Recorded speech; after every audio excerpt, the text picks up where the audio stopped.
ઉજવાયો। જૈન ધર્મના 24મા તીર્થકર તરીકે ઓળખાતા ભગવાન મહાવીર સ્વામીનો જન્મ ચૈત્ર સુદ તેરસના પવિત્ર દિવસે થયો હતો। તેથી દર વર્ષે આ દિવસે મહાવીર જયંતી તરીકે ઉજવવામાં આવે છે। આ દિવસને મહાવીર જન્મ કલ્યાણક તરીકે પણ ઓળખવામાં આવે છે। આ દિવસે જૈન ધર્મના 24મા અને છેલ્લા તીર્થકર તરીકે ઓળખાતા ભગવાન મહાવીર સ્વામીનો જન્મ થયો હોવાને કારણે આ દિવસ મહાવીર જયંતી તરીકે ઉજવાય છે। ભગવાન મહાવીરનો જન્મ વર્તમાન બિહારના વૈશાલી જિલ્લામાં પટનાથી 29 માઇલ દૂર આવેલા બેસધા પટ્ટી પાસે આવેલા કુંડલ ગ્રામમાં ચૈત્ર સુદ તેરસના શુભ દિવસે થયો હતો। તેમના પિતાનું નામ સિદ્ધાર્થ રાજા અને માતાનો ત્રિશલા દેવી હતું। જ્યારે મહાવીર પોતાની માતાના ગર્ભમાં આવ્યા એ સમયથી રાજ્યમાં સુખ સમૃદ્ધિ શાંતિ અને સંપત્તિમાં વધારો થયો હતો। આથી તેમને વર્ધમાન તરીકે પણ ઓળખવામાં આવે છે। માતાના ગર્ભમાં તેમના ચ્યવન પછી ઘણી સારી ઘટનાઓ બની હતી। આ સમયે વૃક્ષો પર મોટા પ્રમાણમાં ફૂલો ખીલ્યા હતા। રાણી ત્રિશલાને 14 શુભ સ્વપ્નો આવ્યા હતા વગેરે ઘટનાને એક મહાન આત્માના અવતરણનું ચિહ્ન આપવામાં આવે છે। જૈન ધર્મના સ્થાપક ભગવાન મહાવીર સ્વામીએ તેમના જીવનકાળ દરમિયાન અહિંસા અને માધ્યમિક સ્વતંત્રતાનો ઉપદેશ આપ્યો હતો। માણસે તમામ જીવોને આદર અને સન્માન આપવું જોઈએ। ભગવાન મહાવીર સ્વામીનો જન્મ એવા યુગમાં થયો હતો કે જેમાં હિંસા પશુબલી જાતિ ભેદભાવ વગેરે ચરમસીમાએ પહોંચ્યો હતો। તેમણે સત્ય અને અહિંસા જેવા ઉપદેશો દ્વારા વિશ્વને સાચો માર્ગ બતાવવાનો પ્રયત્ન કર્યો હતો। જૈન ધર્મના સ્થાપક ભગવાન મહાવીરે અહિંસા સત્ય અપરિગ્રહ અસ્તય અને બ્રહ્મચર્યના પંચશીલ સિદ્ધાંતો આપ્યા હતા।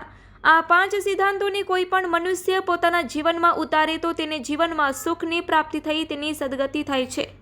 ભગવાન મહાવીરે 30 વર્ષની ઉંમરે સાંસારિક મોહ અને રાજવી વૈભવનો ત્યાગ કર્યો હતો અને આત્મ કલ્યાણ અને વિશ્વ કલ્યાણના કાર્યો કર્યા હતા। ભગવાન મહાવીરને 12 વર્ષની કઠોર તપસ્યા બાદ કેવળ જ્ઞાન પ્રાપ્ત થયું હતું। ભગવાન મહાવીરે પાવાપુરીમાં 72 વર્ષની વયે મોક્ષ મેળવ્યો હતો। ભરૂચના શ્રીમાળી પોળ ખાતે જૈન ધર્મના 24મા તીર્થકર તરીકે ઓળખાતા ભગવાન મહાવીર સ્વામીનો 2624મો જન્મ કલ્યાણક મહોત્સવ ધામધૂમથી ઉજવવામાં આવ્યો હતો। જેમાં સવારના 8 કલાકે ભગવાન મહાવીર સ્વામીની પ્રક્ષાલ પૂજા કરવામાં આવી હતી। 9 કલાકે પરમ પૂજ્ય હિરણ્ય બોધિ વિજયજી અને પરમ પૂજ્ય હેમદર્શન વિજયજીનું વ્યાખ્યાન રાખવામાં આવ્યું હતું। જેમાં બાળકો તથા યુવાનોના પ્રભુ મહાવીર સ્વામી વિષયક વક્તૃત્વ પર તેમનું વિશેષ બહુમાન કરવામાં આવ્યું હતું તથા વ્યાખ્યાનમાં પધારનાર તમામ ભાગ્યશાળીઓને પ્રભાવના તેમજ લકી ડ્રોની કૂપન આપવામાં આવી હતી। બપોરના 2:30 કલાકે શ્રીમાળી પોળ મહિલા મંડળની બહેનો દ્વારા ભગવાન મહાવીર સ્વામી શ્રીની પંચ કલ્યાણક પૂજા કરવામાં આવી હતી। આ સમગ્ર કાર્યક્રમમાં મોટી સંખ્યામાં શ્રાવક શ્રાવિકાઓએ હાજર રહીને ભગવાન મહાવીર સ્વામીના દર્શન પ્રક્ષાલ પૂજા શ્રી પંચ કલ્યાણક પૂજા જીનવાણી આરતી અને નવકારસીનો લાભ લઈને પોતાના જીવનને ધન્ય બનાવ્યું હતું। જય જિનેન્દ્ર। આજે પ્રભુ મહાવીરના જન્મ કલ્યાણકના દિવસે ભરૂચ જૈન ધર્મ પંથ પેઢી દ્વારા જૈન મંદિરના બાજુમાં આવેલ જૈન સાધુ ભગવંતોના નિશ્રમ જન્મ કલ્યાણકની આજે ઉજવણી ખૂબ સુંદર રીતે થઈ રહી છે। પ્રભુ ગુરુદેવના મુખેથી સાંભળી સૌ પ્રભાવિત થયા। પ્રભુ મહાવીરે તેમના 2600 વર્ષ પહેલા ધરતી પર જયારે આવ્યા ત્યારે એમની જીવનમાં ગ્રસ્ત તરીકે થયા, ત્યાર પછી સાધક જીવન જીવ્યા અને ત્યાર પછી તીર્થંકર થયા। કહેવાય છે કે પ્રભુ મહાવીરની માતા કૃષ્ણને 14 સ્વપ્નોનો સાર એ હતો કે ક્યાં તમે સંસારમાં રહીને રાજેશ્વર બને, ક્યાં ત્યાગી થઈ અને ધર્મના રાજેશ્વર બને। તો પ્રભુએ બધું સંસાર ત્યાગ કરી અને ધર્મ રાજેશ્વર બન્યા। પ્રભુ મહાવીરે એમના જીવનમાં અહિંસાનો સંદેશો પાઠવ્યો છે।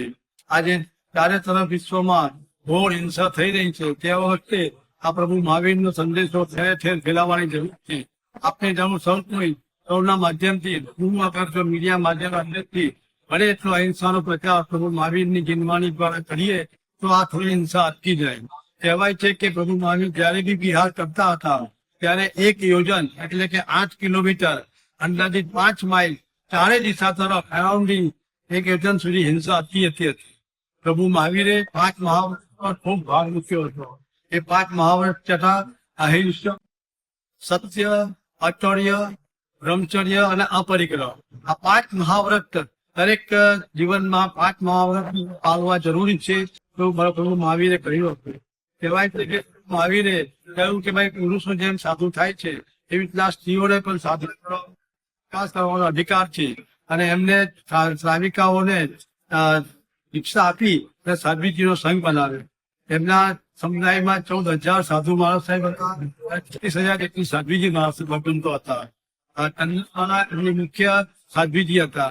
આવા પ્રભુ મહાવીર એમને આજથી 2600 વર્ષ પહેલા ખૂબ ઘોર તપસ્યા કરી, મૌન પ્રાપ્ત 12 વર્ષનું તપસ્યા કરી અને રાજુબાલિકા તરીકે નદીના તટ પર 1.5 વર્ષ સુધી ઘોર તપસ્યા કરી અને વૃક્ષ નીચે તપસ્યા કરીને કેવળ જ્ઞાન પ્રાપ્ત થયું. કહેવાય છે કે કેવળ જ્ઞાન પ્રાપ્ત થયા પછી પ્રભુ કેવલી તરીકે ઓળખાયા. અને કેવલી થયા પછી મારા પ્રભુએ ત્યારે જીવન જીવ્યા ત્યાં સુધી માત્ર જીવવાણી દ્વારા બધાને હિંસા પ્રત્યે ન કરવી જોઈએ અને અહિંસાનું પાલન કરવું જોઈએ. અને એટલી હિંસા કાયાથી નહીં પણ મન, વચન અને કાયાથી તમારા મનમાં પણ કોઈ માટે હિંસાના ભાવ ન આવવા જોઈએ એના પર ભાર મૂક્યો હતો. 72 વર્ષનું આયુષ્ય જીવન જીવ્યા પ્રભુ મહાવીર સ્વામી. અને આખા જીવનની અંદર પ્રભુ મહાવીરે ખૂબ સુંદર ઉપદેશ આપ્યા. અને મુખ્ય ઉપદેશ જે અહિંસાનો છે કે ભાઈ તમે કોઈ દરેક જીવોને જીવો અને તમે જીવો અને જીવવા દો. નાનામાં નાની પેઢીને પણ જીવવાનો અધિકાર છે. તો આ જે ઉપદેશ અગર બધે જો ઘરે ઘરે પહોંચાડીએ અને વિશ્વમાં જો ફેલાવો થાય તો અત્યારે જે ચારે બાજુ દેશોની અંદર એકબીજાની અંદર જે લડાઈઓ થઈ રહી છે એનો કંઈક અંશે અટકાવ થઈ શકે. આજના પવિત્ર દિવસે પ્રભુ મહાવીર સ્વામીના ચરણોમાં કોટી કોટી નમસ્કાર કરી રહ્યું છું.